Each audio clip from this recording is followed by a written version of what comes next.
The MLB Gambling Podcast on the Sports Gambling Podcast Network is brought to you by Edge Boost. Edge Boost enables you to double your bet with no interest. Go to sportsgamblingpodcast.com/edge to get started today.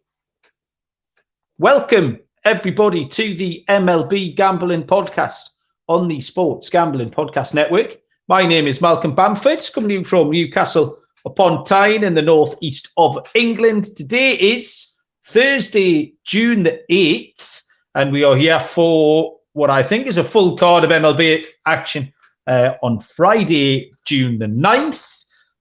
We've got a three-way go tonight. I am back from holiday, looking forward to being a lot to catch up on. I tell you what, you can't take your eye off Major League Baseball. It's not like you go away from a week and you miss one match day. If I go away for a week, that's like 120 games you've got to try and catch up on. It's not an easy thing, but luckily, we've got some help tonight. Start us off. It is a very nice new snazzy football shirt that he needs to tell us about. It's Mr. Dylan Rockford. Dylan. How's it going? Good to see you, Malcolm. Hope you enjoyed vacation. Yeah, Jerusalem soccer jersey. No affiliation. Not Jewish, but sister came back from the Middle East, but came back with a nice present. But enough about me. How was your vacation? It was fine, mate. It was good old family fun, you know. I think it's true to say that no man has ever enjoyed a family holiday. So that I kept up the 100% record on that. But no, it was fun. But my number one daughter stood here giving me a shocked face. I had a lovely time, darling. It was fun. So, yeah, we did the usual things. We swam in the pool, we ate and drank. We went on a boat trip. I played about 25 hours of table tennis with Bob, because that's pretty much all he wanted to do. He was just bored. He was like, Dad, do you want to play table tennis? Dad, do you want to play darts? Dad, do you want to play pool? So, yeah, we played some epic table tennis sessions, but it was fun. I am nice and refreshed. And I managed to catch up on a little bit of baseball. I watched one of the shows sitting out on the balcony with a beer last week. Caught yourself. And Lonte, I haven't had the chance to work with Lonte yet, so looking forward to that. So, yeah, very much enjoyed that. And, yeah, the Israeli football gambling podcast, Dylan, in the pipeline with me and you and your Jerusalem shirt. So we get that good. Also joining us, pleasure, all business all the time, Mr. Scott Reichel. Scott, how are you doing? Yeah, doing pretty well. Being in New York, I did the most dangerous thing imaginable today. I went outside.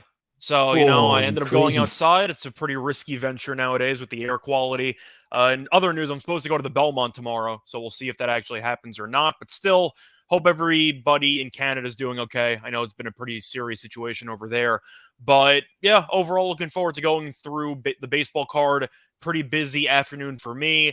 I have the rare back-to-back-to-back podcast schedule. Oh, nice. I have MLB, NFL, and then WNBA. So keeping busy. We're looking forward to going through the Friday card.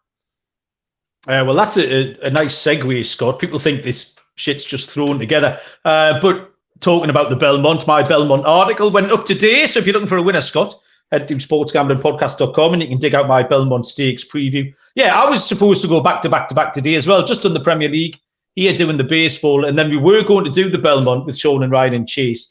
But that has been rescheduled for tomorrow.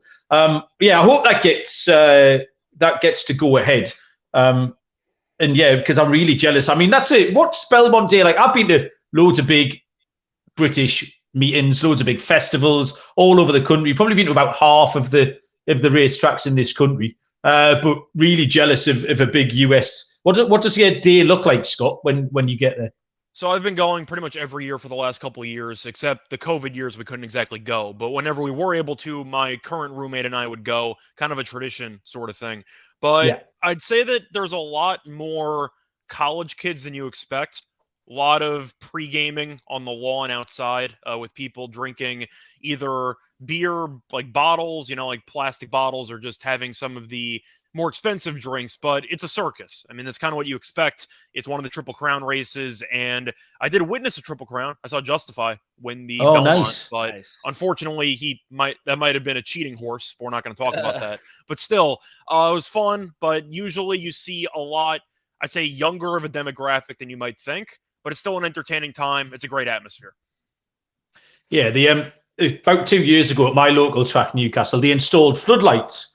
So now they'll have a lot of Friday night meetings And there's two big universities in Newcastle, and they just hammer. They just go and give free tickets and put free buses on and just bus all the students up to the races on a Friday night, and it's mayhem. It's absolute carnage up there on a Friday night. But they must be making a few quid out of it, getting them to spend the money over the bar, etc. But I do love a good day at the races. It's been too long, really, since I've been racing. I'll have to get back out there.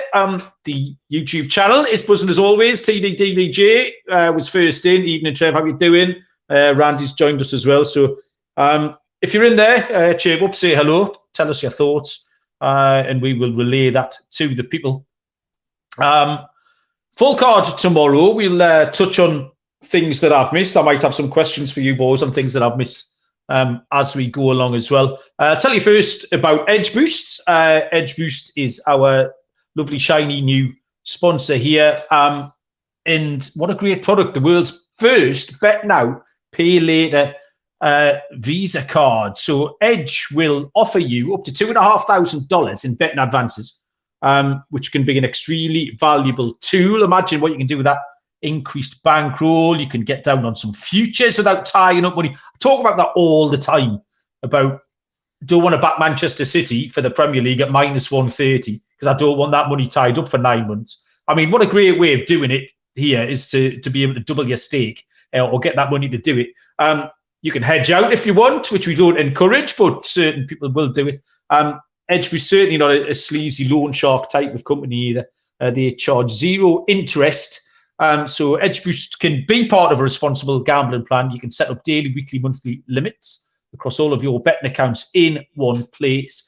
Support SGPN and grow your bankroll by going to sportsgamblingpodcast.com/edge to sign up. That's sportsgamblingpodcast.com/edge. Must be 21 years or older to use. Problem gambling, call 1-800-GAMBLER. Okay, tomorrow night, no baseball for me. 6:40 Eastern first pitch. It's the first game of the day. Arizona Diamondbacks at the Detroit Tigers. It is Ryan Nelson going for Arizona. It is, hang on. Audible called here. I'm now singing Merrill Kelly. I've loaded my MLB screen up for the first time in 2 hours. You boys got a Merrill Kelly sighting? Well, yeah. Kelly was supposed to pitch today, then they canceled the game today. So I'm assuming Kelly's okay. Right, okay. So while I've been recording the Premier League pod, that's changed. Michael Lorenzen still goes for the Tigers. I've got odds of minus 150. That actually probably explains the odds. I don't think Nelson and the D-backs would be minus 150. Minus 150 on Arizona, plus 120 on Detroit, with a total set at 8.5.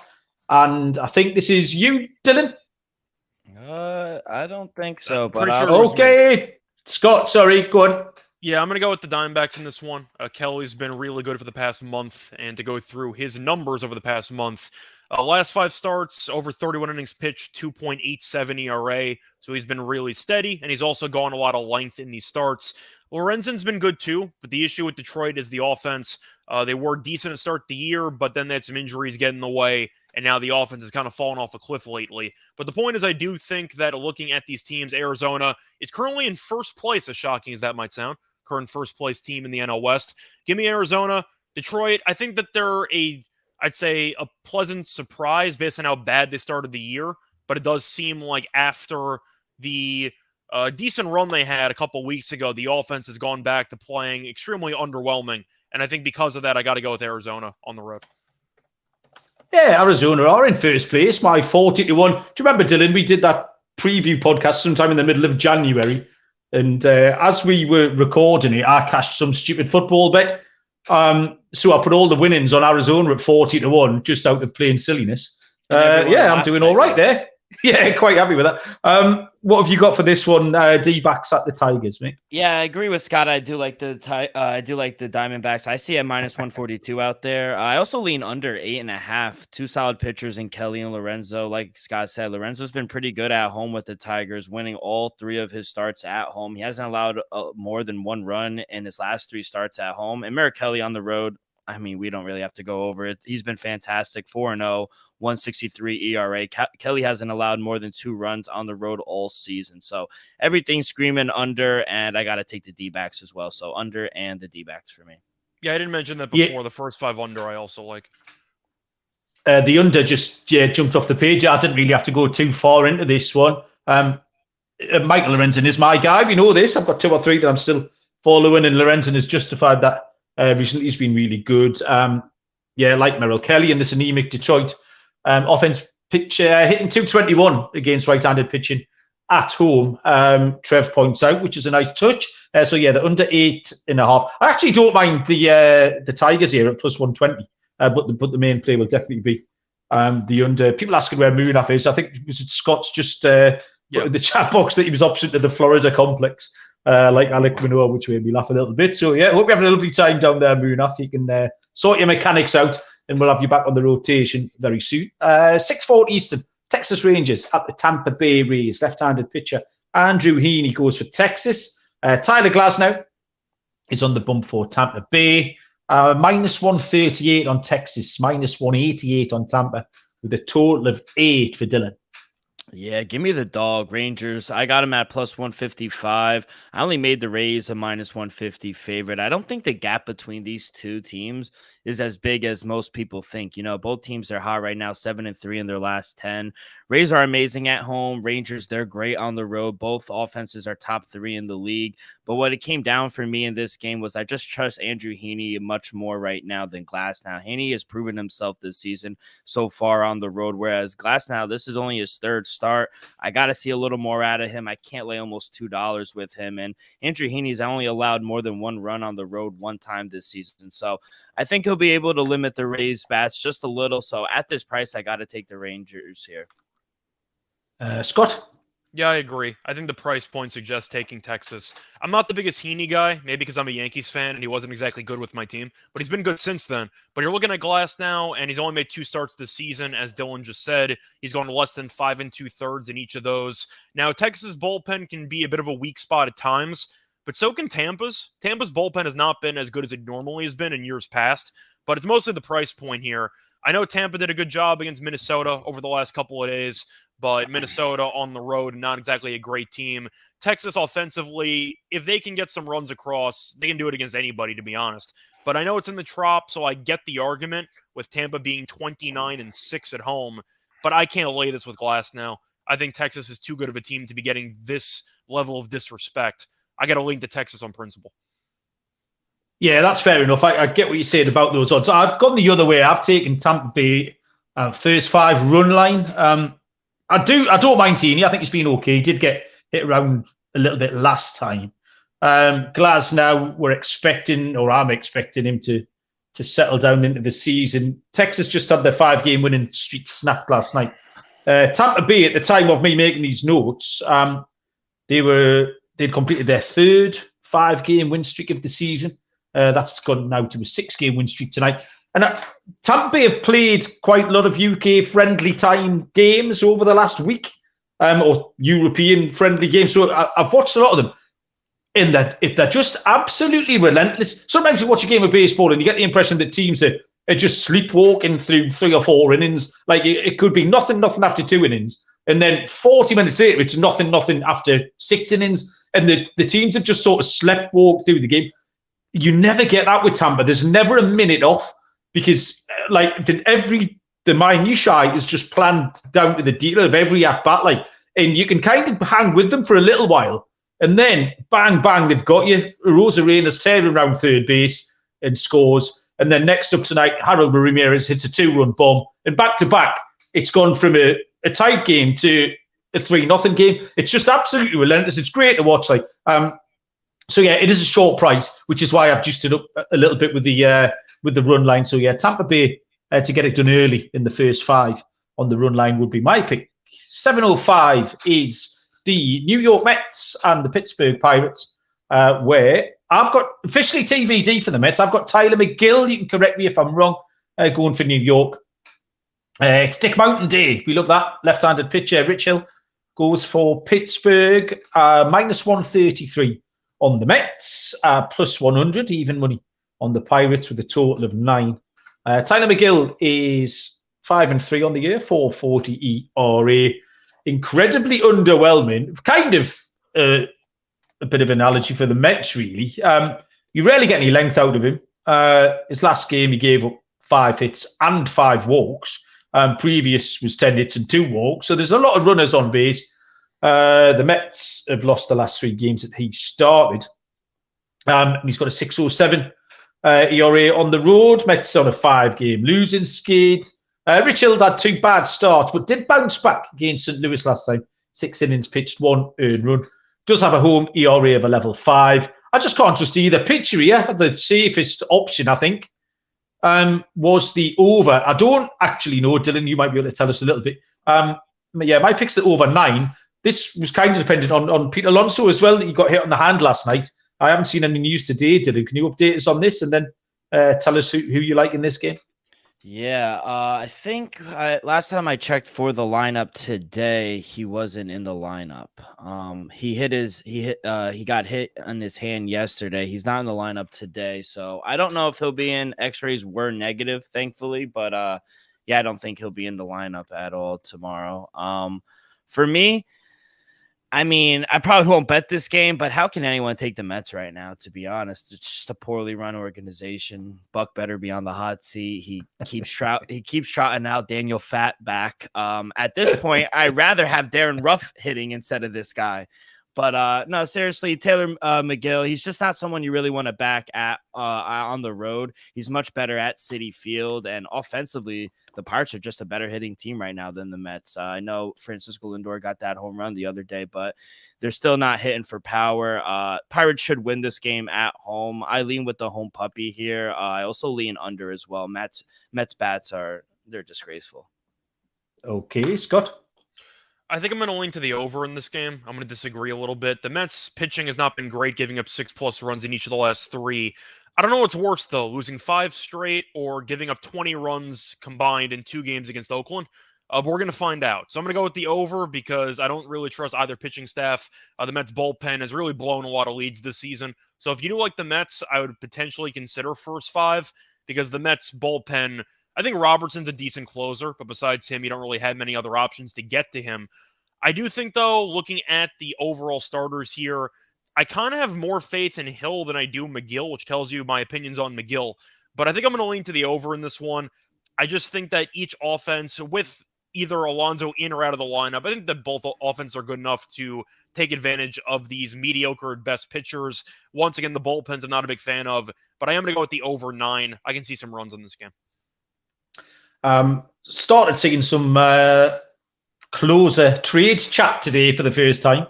The trade deadline's about 3 weeks away, but Alexis Diaz to the New York Mets was one of the big things that I was hearing about today. Interesting to see if Alexis will go and replace his brother Edwin Diaz. That would be a story. The other closer conversation I saw involves the team that we can handicap next, which is the 7:05 Eastern pitch between the Kansas City Royals and the Baltimore Orioles. Daniel Lynch goes for Kansas City and Tyler Wells for Baltimore. Plus 140 on the Royals, minus 185 for Baltimore, and the total is set at 8.5. The chat was around the 2 Kansas City closers, Aroldis Chapman and Scott Barlow, and where they might possibly end up.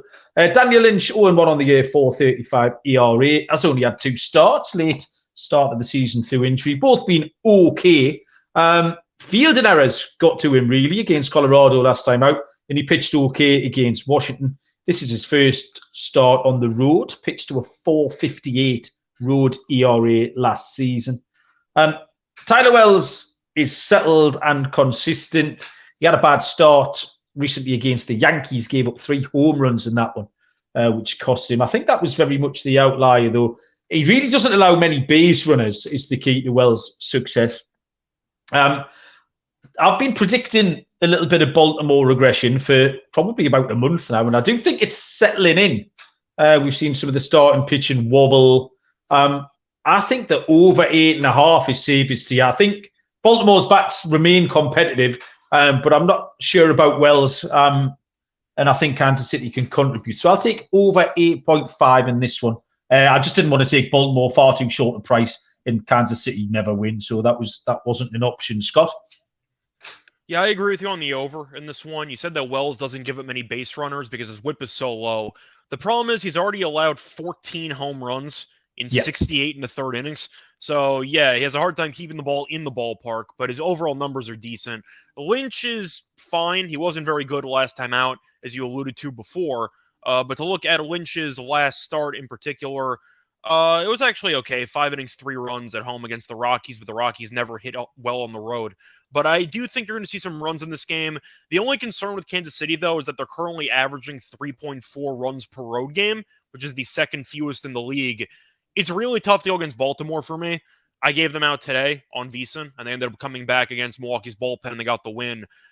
I'm probably going to end up leaning to Baltimore, probably on the run line if I had to play it, just because I really do like this team in Camden. But if you want to make a play on the Royals team total, maybe a low team total, hoping Wells gives up a couple of home runs, maybe you see like Bobby Witt go yard or something like that, I don't mind it. But I do think I'm going to lean to the over, and I'll lean to Baltimore run line. So long story short, you mentioned the 2 potential closers being on the market for the Royals with Barlow and Chapman.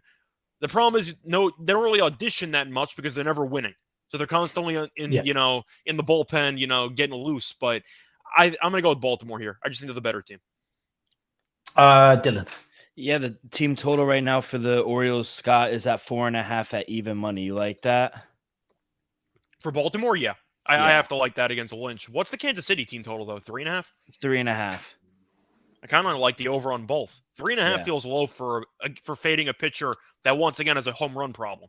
Yeah, I agree. I like over on both of them. That's on Caesars if you guys want that. But I agree with Scott a little bit. I agree on the over. I made my total 8.9. I think there will be runs, but I like the plus 120, plus 125 you could get with the Orioles on the run line. As long as we're getting plus price, I think that's a good bet. Tyler Wells, he's much better at home than on the road. He does have a home run problem, like you guys mentioned. But last time he faced the Royals was in Kansas City, went 6 innings, and the Orioles did win that game comfortably. I think we'll see a similar type game in this one. This is going to only be Lynch's 3rd start of the season and the 1st on the road. So got to see a little more out of him before I could back him. And frankly, I just don't trust the Royals on the road, 9-21 straight up. Orioles hit lefties really well. So I think the Orioles win by 2 or more runs, and I do think we see a higher scoring game. So I'm going to be on the Orioles run line here. Yeah, love it, Dylan. Underdog Fantasy are back on the MLB show. Delighted to have them. Best Ball Mania 4 is here, and Underdog Fantasy is giving away $15 million in prizes, plus plenty of ways to win with NBA, NHL, and MLB with their player prop parlays. If you head to underdogfantasy.com, use promo code SGPN for a 100% deposit bonus up to $100. That's underdogfantasy.com, promo code SGPN. 7:05.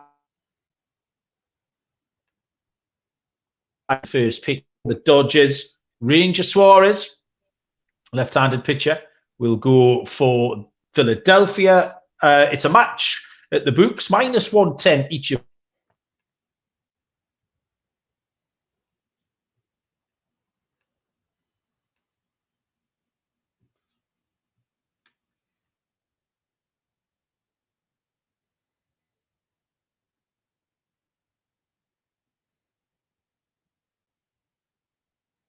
Dylan, did you hear him lag out, or is that just me?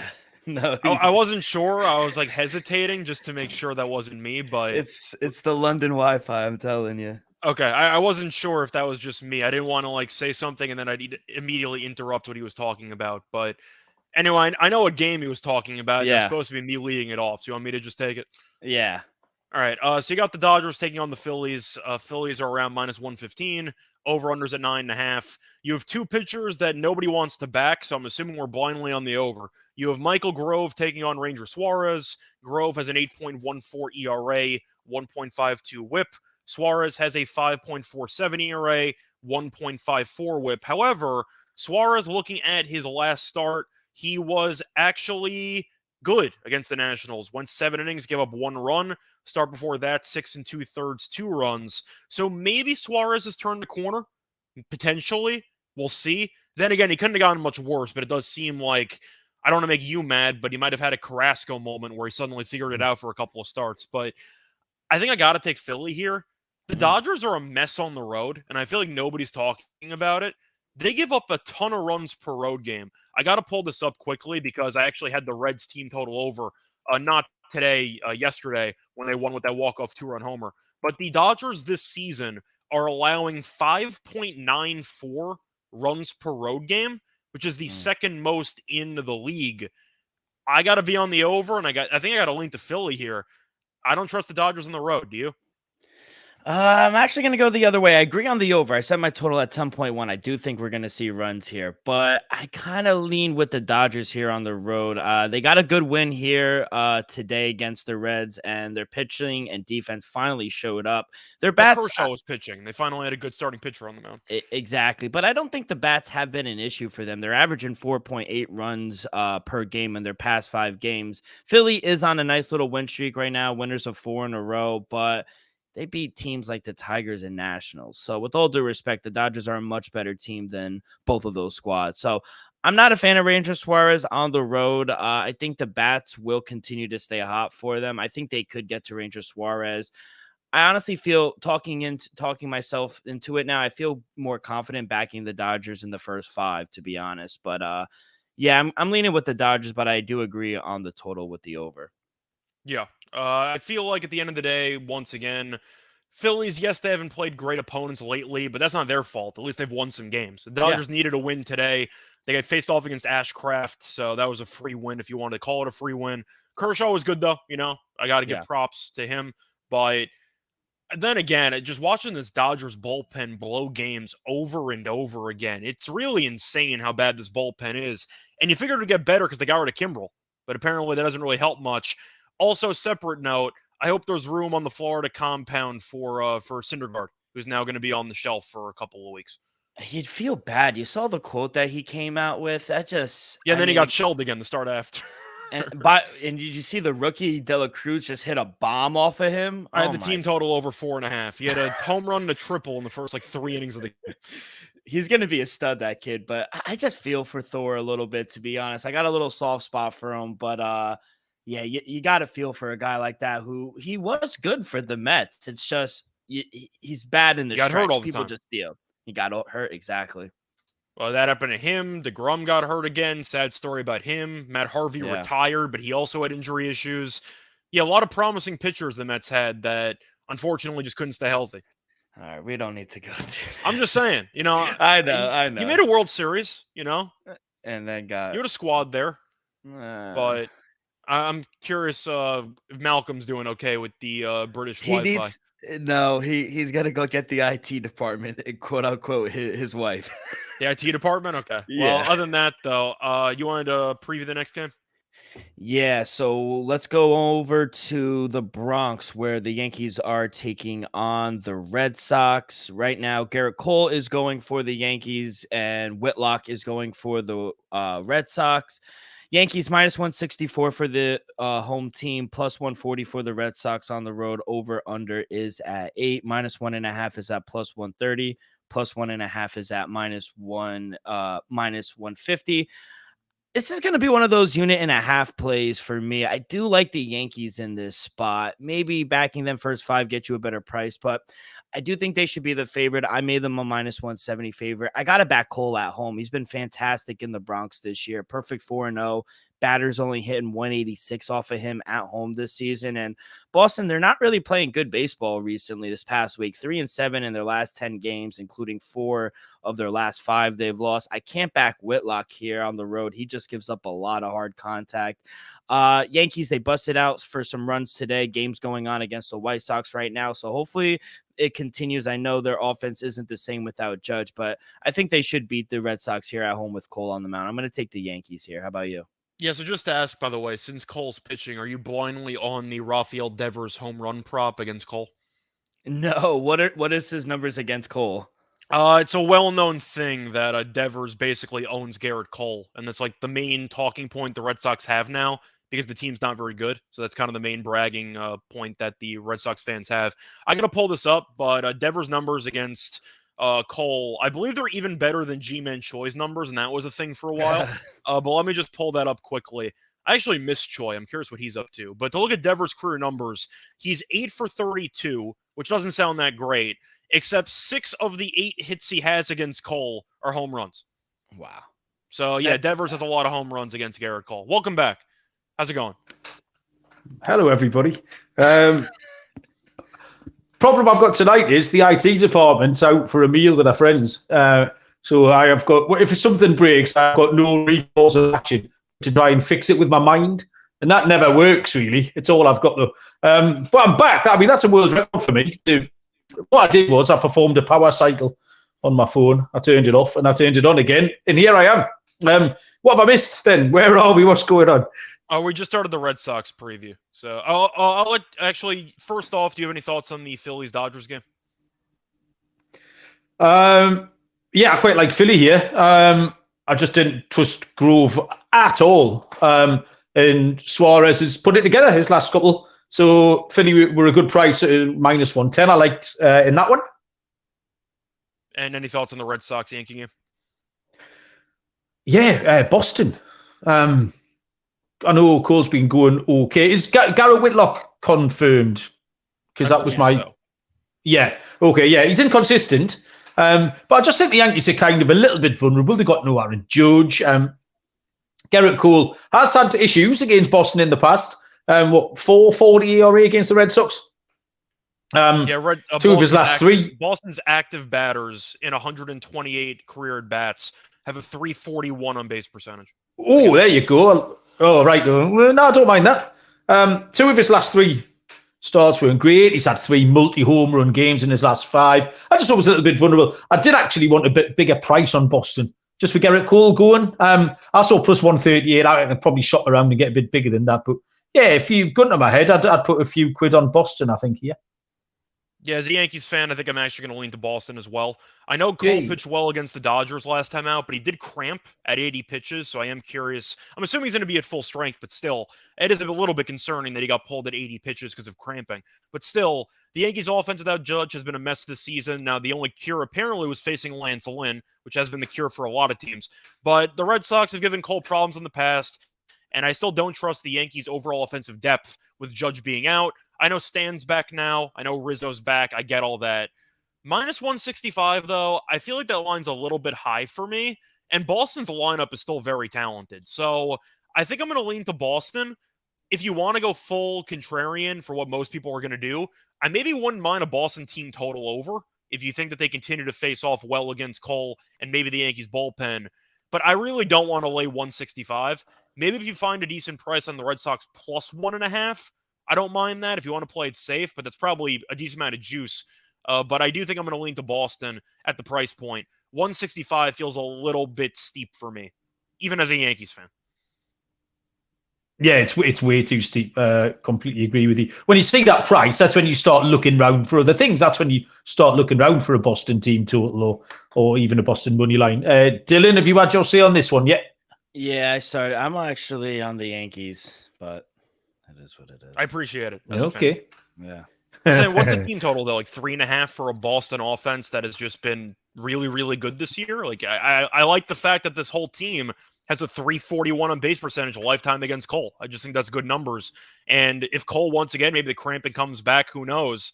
But if you're starting to have a little bit of concern with Cole's health, and he's also been a little bit shaky lately, you might find Boston undervalued. Team total for the Red Sox 3.5. It's 4 for the Yankees. Yeah, that doesn't totally shock me. 4 is not bad. I thought it'd be at 4.5. But once again, with Judge being out, I feel like if you're going to take the over on the Yankees team total, you might as well just take some Stan or Rizzo props because one of them's going to have to do something for this offense. But still, 3.5, watching Cole pitch against the Red Sox for a couple of years, that number feels a little bit low. Okay, next up, 7:07 Eastern first pitch is the Minnesota Twins at the Toronto Blue Jays. Sonny Gray for the Twins and left-handed pitcher Yusei Kikuchi will go for the Blue Jays. It's -110 on Minnesota, -125 for the Blue Jays. Total here set at 8.5. Because I occasionally can't read my own writing, I handicapped Milwaukee instead of Minnesota for this one, and I handicapped Minnesota for Milwaukee against the Athletics later on. Managed to catch it just in time, so I can kind of swap everything around and sort it out. Sonny Gray, we've talked about him quite a lot over the last 3 or 4 weeks. Leads the league in buttons undone on his shirt. 4-1 on the year with a 2.15 ERA. He's been really consistent. Not not brilliant. He's not stood, I don't think. He's normally good for 2 or 3 earned runs, and he's fine on the road as well. You say Kikuchi, 6-2 on the year with a 4.40 ERA. I was watching some bits and bobs this afternoon. People telling me that Kikuchi's been going well, and I'm not really buying it. Like, it's just something that I'm happy to fade him. There's just something not right with him. The Blue Jays are playing better, 8-2 in their last 10. I've watched Minnesota the last few nights. As I was saying earlier on about Tampa Bay being playing at more UK-friendly times, they've been playing the Twins. And the Twins are exactly what we think they are.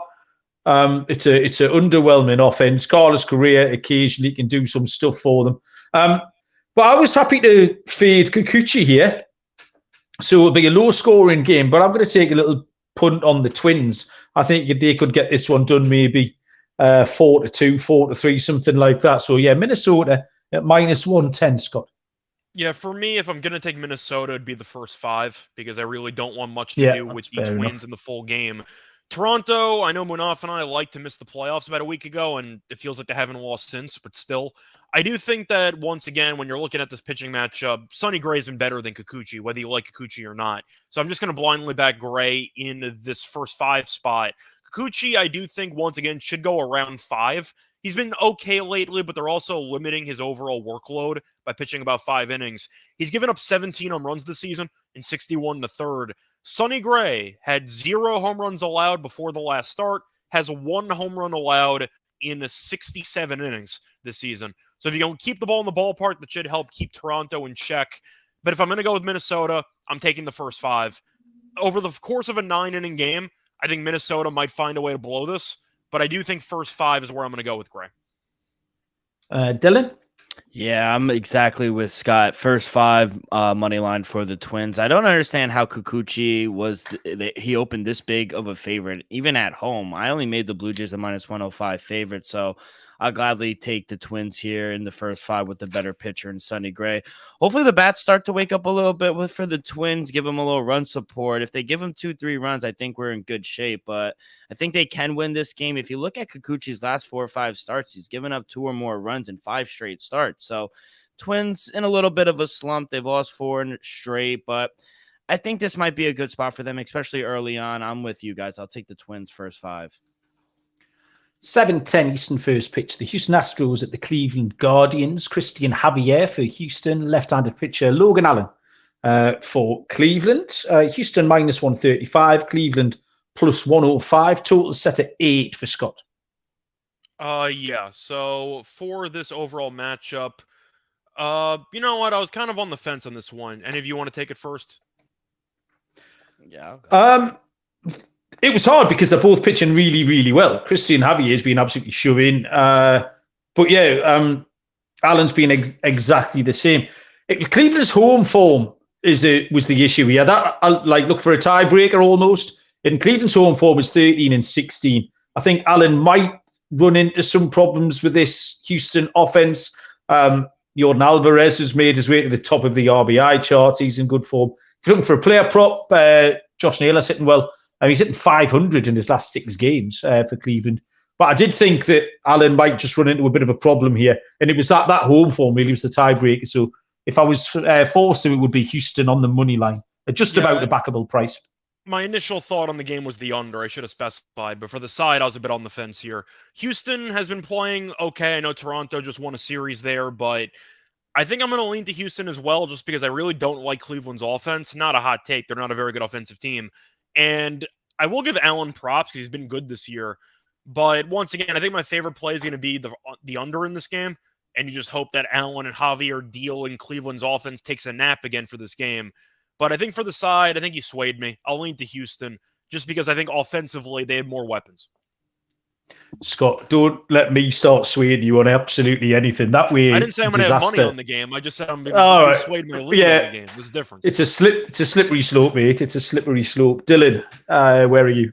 Yeah, I'm also on the Astros here. I also like the under 8. I made my total 7.5. I also made the Astros a minus 135 favorite. Should be a very good pitching matchup between Javier and Allen. I think me and Munaf mentioned it on yesterday's pod how good Javier's been this season and how the Astros, they've only lost 2 of Javier's 12 starts this season. He hasn't allowed more than 1 run in over a month. So I think the Guardians are going to have a tough time getting a Javier, and hopefully they do take a nap offensively. So I got to lean Astros here, and I also lean under. Okie dokie. We will go next to a 7:20 Eastern first pitch between the Washington Nationals and the Atlanta Braves. This is one of the 2 games that's off the board. No pitcher in sight for Atlanta. Nothing I could even guess at. Josiah Gray will go for Washington, but not an awful lot I can add to this. Dylan, this was your game. Is there anywhere you can point us on this one? By the way, ESPN did a list of pitcher. According to ESPN now, it says that A.J. Smith-Shawver is supposed to be the starter for this game. I don't know if that's accurate or not. They might change it. He does not have a picture, so I can't tell you what he looks like. But apparently A.J. Smith-Shawver, who's pitched 2 1/3 innings this season, is going to start tomorrow, allegedly. So we'll see. Yeah, okay, well, that means nothing to me, Dylan. Yeah, me either. I have no idea who that is. The Rockies, they just blew it in the 9th. Yeah, I really have nothing on this game. I honestly thought Mackenzie Gore was going to be going for the Nationals, so I really don't have much for this game. Well, he was supposed to, but same thing with the Diamondbacks. They canceled the game, so Gray was supposed to start, and he got pushed back a day. Yeah, I got nothing, Mal. Okay, the chat's making me laugh. You've got Serial in there accusing us of talking smack on the Yankees. And then you've got Insano, who's in there, who always calls us a Yankees pod. So it can't be both of those things, boys. It can only be one or the other. I don't think it's either, frankly. 8:10 Eastern first pitches, the Miami Marlins and the Chicago White Sox. Yuri Perez goes for Miami, and Dylan Cease will take the ball for the White Sox. Plus 120 on the Marlins, minus 150 on the Chicago White Sox. Total of 8.5. Miami have a 6-game win streak going on. That's their best of the season, probably the best for quite a long time. Perez is 3-1 on the year, 2.25 ERA. Going along really nicely since they brought him up. Not much length out of him, maximum 5 innings, but his last 2 starts have both been scoreless. He has walked a few batters. If you were looking at a base on balls prop, he's walked 2 and 3 in his last couple of starts. Dylan Cease, 3-3 on the year, 4.63 ERA. Better in his last 5, 3.25 ERA. He's still walking too many batters as well. You could get in on a walk problem on him if you wanted to. The White Sox have won 4 in a row here. So you've got 2 teams in form. You've got both starting pitchers who've given up chances with runners in scoring position. So I quite like the first 5 over here. I think we could see some runs early in this game, Dylan. Yeah, for me, man, I got to lean with the A's here, to be honest. Not the A's, the Marlins. The Marlins, excuse me. They're not that good. No, I'm not that bad. But the Marlins, like you said, they've won 6 in a row. I actually like the team total over 3.5 for them, a little more. I'd probably take that as opposed to laying it with the Marlins. Marlins, they've been playing good baseball, 8-2 in their last 10. They've scored 4 more runs in 6 straight games, and they've quietly turned into a top 10 offense as of late. 6th in batting average, 10th in total hits. And I think they'll be able to get to Dylan Cease tomorrow, who's kind of been up and down, in my opinion. Also, Luis Ariz, he's hitting .403 on the year. He's only struck out 11 times. He has 87 hits this year, and in his career, he's hitting .263 off of Dylan Cease, 5 for 19 with 0 strikeouts, and all 5 of those hits were singles. So maybe look towards a total base prop, hit, run, RBI prop as well. But yeah, I'm probably going to back the Marlins offense in this one. Marlins team total over 3.5 or 4. Yeah, I think Luis Ariz has been talked about more this week than I think he's ever been in his career, and with good reason. He's doing great things. Scott, how do you feel about this one?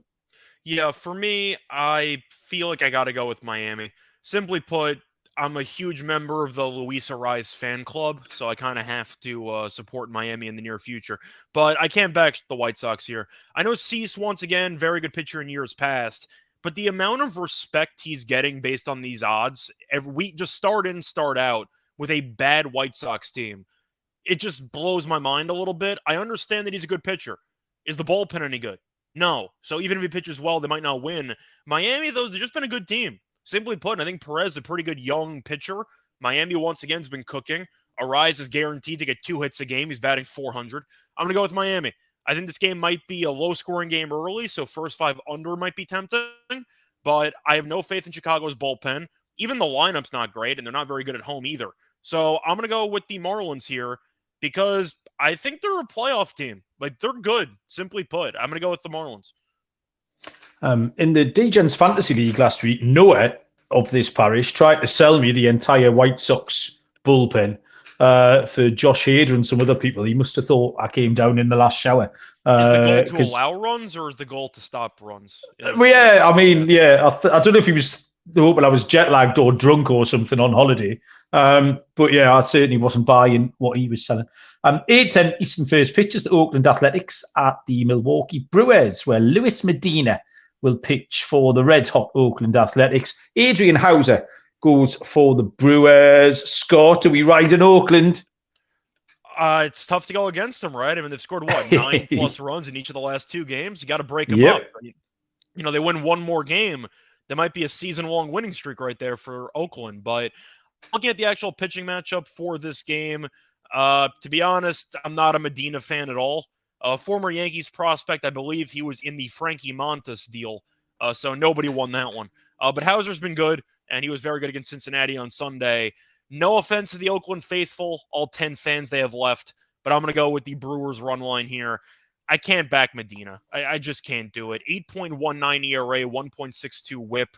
Hauser, once again, he's been very solid, and most importantly, he's a ground ball pitcher. So he really doesn't give up many home runs. Medina's allowed 10 home runs in 29 and 2/3 innings pitched. Hauser's only allowed 2 home runs in 31 1/3. And I was pretty impressed with how Hauser was very underwhelming against Toronto and immediately bounced back to pitch a gem against Cincinnati in Great American, which is not easy. I'm taking Milwaukee on the run line. Once again, congrats to Oakland. You won 2 straight games. I hope the parade was nice. But I'm going to go with the Brewers run line in this game.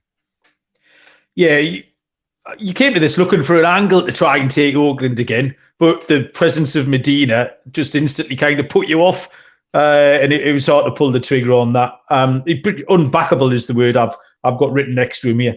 I think for the Brewers, you could go up the ladder. The run line's the obvious place to start, but you could go higher if you wanted to go alternatively. The Brewers have been going along sneakily quite well, 7-3 in the last 10 until this evening when they have lost their baseball game today against the Orioles. And Willie Adames came back last night with a home run, and he adds to their offense because it can be slightly anemic. So Adames is going to help out with that. So yeah, any version of that was pretty polite. It's not a very good offense when Adames. No, it's not. When he's not. I'm being diplomatic. I have no idea why, but I was being diplomatic. Dylan. Yeah, another total for me. I'll dive under 9.5 in this game. I made my total 8.7. I think Adrian Hauser, he's been all right this season. This is going to only be his 3rd start at home this season. But if you look at all of his starts, 5 of his last 6 games have gone under the total, mostly lower scoring games when he's on the mound. So I think we'll see more of that tomorrow. The A's, they're only hitting 217 off of righties. I do worry about Medina getting blown up because he's just flat out been bad on the road this season, over 11 ERA on the road. And something you want to see, not something you want to see when you're taking the under, but on the bright side, the Brewers have been an under team this whole season, 26-35 toward the under, and at home, 13-16 towards the under. So both teams bottom half of the league in regards to offense. I think 9.5 is a little too high, so I'm going to go under. Next up, we have a 8:15 first pitch between the Cincinnati Reds and the St. Louis Cardinals. Ben Lively takes the ball for the Reds, and left-handed pitcher Jordan Montgomery draws the start for St. Louis. Cincinnati are plus 140, St. Louis minus 185 with a total of 9 for Dylan to lead us off on. Yeah, I actually was able to get the opening line at 7.5, and I immediately hammered the over. I made my total 9.2. I'm just basically going to fade both pitchers in this spot. Jordan Montgomery has not been good, in my opinion. Cardinals have lost 10 straight starts Montgomery has made. I can't trust him or the Cardinals in this spot. I think he's good to give up at least 4 or 5 runs in this spot, mainly because the Reds, they hit lefties pretty well. And with Ben Lively going for the Reds, and both of his starts on the road this season, both have ended with the final score of 9-8. So we're seeing some shootouts with him on the road. The Reds on the road this season, 16-12 toward the over, while the Cardinals at home, 16-11 toward the over at home. So I think we see a lot of runs in this game. Give me the over. Yeah, this was a really interesting game, Scott. What did you make of it? I got to be on Cincinnati. I know they lost the game against Kershaw today, but they've still been solid lately, and De La Cruz has been really, really fun to watch, and he's been a nice injection of energy into this offense.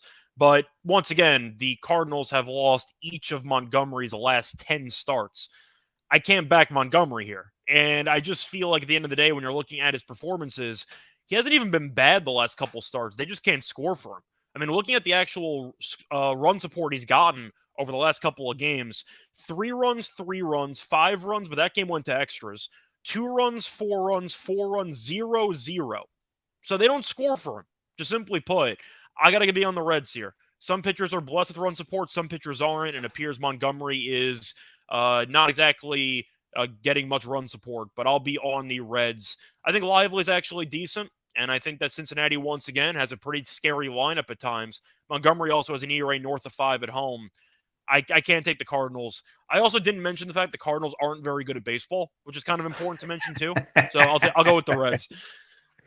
That's the kind of in-depth analysis we're here for, Scott. My pick was exactly the same. It was the Reds. You couldn't get away from it, really. The Cards snapped the 5-game losing streak last night, winning 1-0. But the Reds have got quite a lot of things going for them. Back-to-back wins for the first time since April the 26th last night. They've had MLB second 19 comeback wins of the Reds behind Baltimore, who are leading MLB in comeback wins, who did it again tonight. So we're a bit late on that one. We could have tipped up the live bet turnaround for comeback wins. So yeah, Cincinnati have been doing okay in that. You're right about De La Cruz. I watched him tonight for the first time. He's been good. Trev in the chat. Sorry? He stole a base today. He had a home run to triple yesterday. He did? Stolen base today. Guy can play. Yeah, and he just looked really tidy in the field. He looked composed, is what I thought. And for a young kid, and there's a lot of him. He's a big bit of equipment. He had his arms and legs organised, which looks difficult when you're that size and the ball's coming out you quick. But yeah, he looked really composed. Ben Lively was the pitcher I said last week that I'd watched the last 3 times by accident, which you pulled me up on. And I've been in on him. He's been going okay. So yeah, I'll take the Reds here. It's a nice price, plus 140. Possible edge boost play of the day potential, I reckon, on that one. 8:40 Eastern first pitch is the San Diego Padres at the Colorado Rockies. Yu Darvish for San Diego and lefty Austin Gomber for Colorado. Minus 185 on the Padres, plus 150 on the Rockies. Total is set at 11. Didn't have to look very far here to decide I wanted to back the over, even though it's a Coors Field special of 11. Darvish rocking a 4.10 ERA with a 4-4 record. That's 5.33 in his last 5, and it's 6.07 on the road. It is inflated by that 7 earned run effort on the 28th of May at the Yankees. But he's appeared at Colorado 5 times in his career, pitched to a 5.26 ERA over 25 2/3 innings. Gomber's just been awful in general and worse than that at home. So, yeah, this is just a big old over. This could be anything. I like runs here. Dylan, what was your number? Yeah, no play on the side, but I'm on the over as well. I made my total 11.4. We finally saw Padres bats break out the other day with 10 runs being put up against the Mariners. Hopefully they can build off that game. But Padres, they hit lefties pretty well. And against Austin Gomber, who gives up a lot of hard contact at home, I agree. I think we see runs in this game. Rockies, they also hit righties pretty well too. And Darvish hasn't looked sharp on the road this season either. So going to fade both pitchers. I'll take the over 11. Scott, is it a team ride on the over? Yeah, I think it has to be. I mean, Gomber can give up 11 by himself, so I'm going to go with the over in general.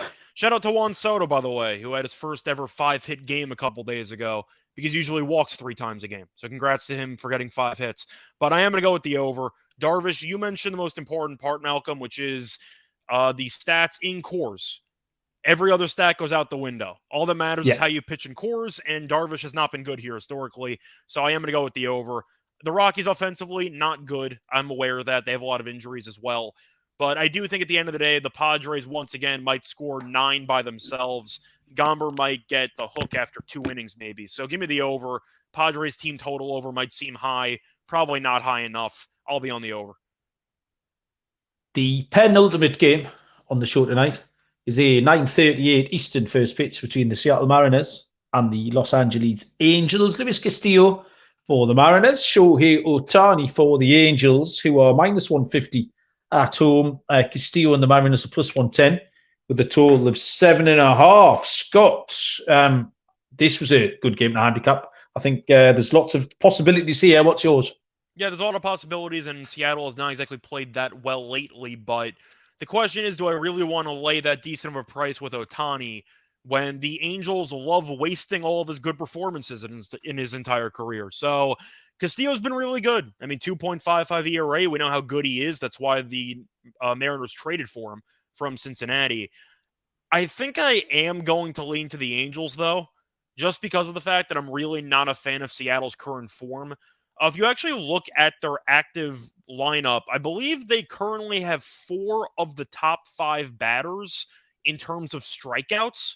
They strike out all the time. So I got to be on Ohtani strikeout prop in this game. I'm on the over. Because Seattle, once again, they swing at everything. So I do think you're going to see a lot of strikeouts here, which should result in Ohtani pitching well. But it's mostly just fading Seattle, who's 13-16 on the road. They just lost a series. They lost a game there against San Diego. They struggled against Texas. They've really not been good on this road trip. So I'm going to go with the Angels here, and they find a way to get it done. That Ohtani strikeout prop is very attractive. I love that, Scott. Dylan, how do you feel about this one? Yeah, I got the Angels earlier in the day at minus 115, so I jumped on that. I made them a minus 140 favorite, so it is getting up there in the price. I'm a big fan of Luis Castillo, but the Mariners, they've lost every game he started on the road this season, 0-4, and the Mariners are just not giving him run support. I don't like their current form as well either. Kind of been a big disappointment this season, but with Ohtani, he has given up more runs as of late, but most of those games have been on the road. At home, he's kind of been locked in. Last time he faced the Mariners, 6 solid innings, only gave up 1 run. He struck out 8 batters. I do like the strikeout prop as well, but I just feel like 2 teams are going a different direction. Mariners, they've been disappointing this season. They can hit, and they've lost 4 of their last 5 games, while the Mariners, they're a top 10 offense. They've won 3 straight. So give me the better team at home. I'll take the Angels. The 2 frustrating and inconsistent teams here at the handicap. You've both covered that really well. So what this boils down to is I can't trust either. I think Castillo is in better form than Ohtani. Ohtani's recent form on the mound hasn't been great. Seattle aren't going well, but can. The Angels have won 3 in a row, but will find a way to muck that up. So at the bigger price, I would take Seattle here behind Castillo. Plus 110. Final game on the card is a 10:15 Eastern first pitch between the Chicago Cubs and the San Francisco Giants, which unfortunately we're not going to be able to tell you much about. We've got the Cubs here as officially a TBD pitcher, but I've got Marcus Stroman going with Anthony DeSclafani going for the Giants. Anyone agree with Stroman, or have I missed something? No, I saw Stroman as well. Yeah, okay. No lines at all on this one to report, but we can pass this across to Dylan. Then, if it is Stroman v DeSclafani, if you've got any official lines, Dylan, or if you haven't, what lines do you have for us? Yeah, I made the Giants a -120 favorite. -1.5 is at +160. So it's the other. I need a +120 for the Cubs. +1.5 is at -160. I made my total 7.5. Hopefully we could get a nice plus price with the Cubs, the way Stroman's been pitching. I mean, he's been lights out. They've won his last 4 games. He's only allowed 2 or more runs in those 4 games. Only really hiccup he had on the road was against the Twins, oddly enough, who really are not a good hitting team. But other than that, solid outing against the Padres in his last start on the road. He only gave up 1 run on the road against a good hitting team in the Phillies. So I kind of want to see what I could get. If I could get a +120 or higher, I'd probably be on the Cubs here. Scott? I got to be on the Cubs. Just simply put, I think Stroman's been incredible. He's going to be an all-star if he continues pitching this well. In fact, he might already have an all-star spot locked up because he has a 2.39 ERA. And to look at the last couple of starts that he's had, I mean, it's amazing how good he's been. He had a complete game shutout against Tampa a couple of starts ago. But to read off these 4 starts, 6 innings, no earned, 9 innings, no earned, 8 innings, 2 earned, and 6 innings, 1 earned. So he's been amazing for the last 4 starts. And as you just said, they have won each of the last four starts that he's made. I got to be on Stroman. I have not really been a fan of DeSclafani for a long time. I know the Giants have been pretty good lately, and they just ended up having a pretty solid series there against Colorado, but Colorado's a mess. But the point is, you're looking at the last couple of starts here, and I really have a hard time going against Stroman because in those last 4 starts, he has a .93 ERA, and he gives you length. I got to go with the Cubs money line in this. I love getting a bit of affirmation off you two boys because that's exactly the way I handicap this game. I'd say possibly alongside McClanahan, Stroman's been the best pitcher in MLB recently. And on the flip side of that, Tony Disco, who we talked up really a few weeks ago, has gone off the boil. I think this will be low scoring, but I think the Cubs can get a win. They're a good price, a plus money price behind Stroman. Has to be the player. So yeah, team ride for me on the Cubs at +120. And that, ladies and gentlemen, boys and girls, has got us through the 15 games. So we will pivot to our locks and dogs. Dylan, we'll let you lead us off with the exotics. I'm still deciding on my lock. I'll pass it on over to Scott. Oh, God. Come on, Scotty. All right. So for my lock on the show, I'm kind of torn between a couple of picks here. I know what my dog's going to be, so I'm just curious what my lock is going to be for this show. I thought about maybe Arizona, but Lorenzen has been good, so I'll give him respect. But I think for the sake of this card, I am going to look towards that. What do I want to do here? You know what? I'm just going to go with my instincts here. I'm going to go with the Padres team total over in this game against the Rockies. Okay. It's a high number. It's going to be a high number, probably at 6.5. I don't really care. I just think Gomber's going to get shelled. I think San Diego might have turned a corner offensively, and I do think that you're going to see them tee off against this Rockies team that not only just got buried by the Giants, but also burned a decent amount of their bullpen because they once again blew a game in the 9th inning against the Giants. So their bullpen might be once again a bit shorthanded. Gomber has a 6.99 ERA, allowed 13 home runs. And once again, San Diego did wake up a bit offensively in the last game against Seattle. I am aware it's dangerous because San Diego's been an underwhelming offensive team all season long, but it's in Coors. I remember last year they dominated Colorado in Coors, and I think you're going to see another great showing from them. So it's going to sound a bit of a hot take here, but I'm going to go with the Padres team total over. I think they tee off against Colorado. And do you have a dog? Yeah, my dog's going to be Cincinnati. I think it's a great price. You're fading a pitcher that has I'll put it this way. The Cardinals have lost each of Montgomery's last 10 starts, and you can still get the Reds at around +155, +160. I don't get it. Like, Lively's been good. I don't think he's that bad of a pitcher, but Montgomery has not been good at home, and the Cardinals can't win whenever he pitches. So give me the Reds. Am I missing something? Like, this line doesn't make any sense. I'm going to take Cincinnati. No, you're not missing something. That is my dog as well. Double dog, yeah, Cincinnati Reds. I've got them down to plus 140, but you're telling me bigger prices are available. I'll happily take that for all the reasons just stipulated. For my lock, I'm going to go with a total, and it's going to be the under in the Arizona Diamondbacks and Detroit Tigers game, under 8.5. Merrill Kelly on the road's been great. Big fan of Lorenzen. He's been great lately. Detroit can't hit anyway, so they're not going to contribute much to that total. So the 8.5 looks a run too high for me. So I will lock that total up. Dylan, if you're getting politely encouraged in the comments to take the New York Yankees here, so you're going to pull the trigger? No, I can't do that on principle. I'm going to take Houston as my lock. I think it's a very good price against a Guardian team where I just really don't trust them offensively. I think Javier, he's been solid this season, and Astros usually win most of his games. So I'll take the minus 130 as my lock for the Astros, and I think he'll limit the Guardians' offense.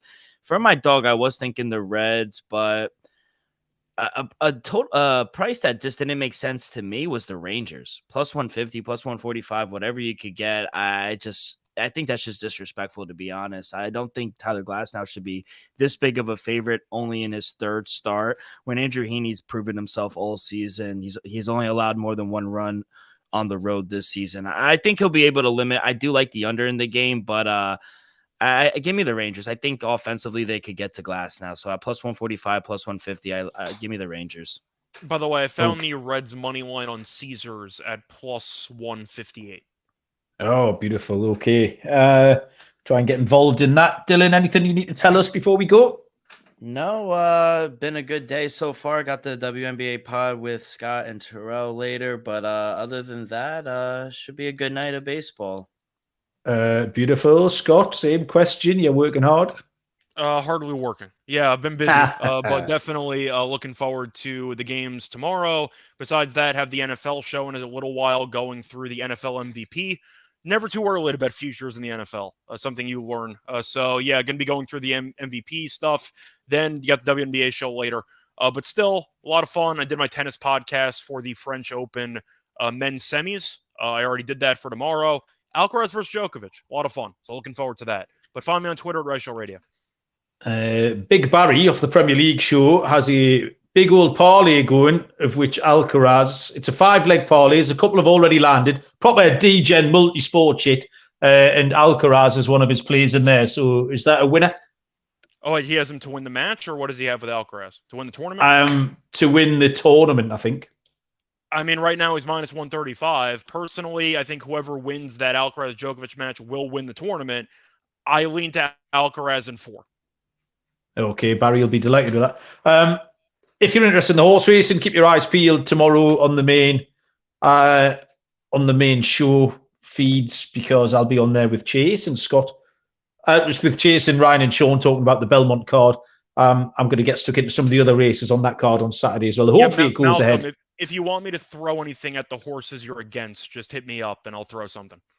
Yeah, absolutely. Not a great record, but that just means I'm due.